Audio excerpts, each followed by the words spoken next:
মুহূৰ্তত মই এইখিনি আহ্বান জনাওঁ যাতে বৰ্ডাৰ বিতৰণী সভাৰ পিছত আজিৰ যে অনুষ্ঠান এই অনুষ্ঠানখন ভংগ কৰি দিয়ে সভাপতিত্বই আৰু আপোনালোকৰ মাজত আমি খন্তেকীয়া বিদায় ল'ব বিচাৰিছোঁ। এইখিনিতে ধন্যবাদ আপোনালোকক।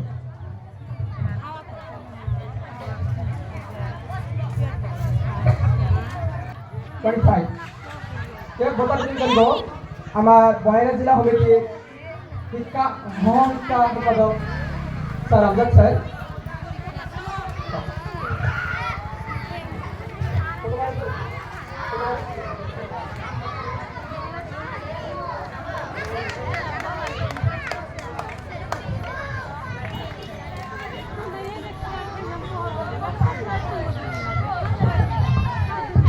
Second position,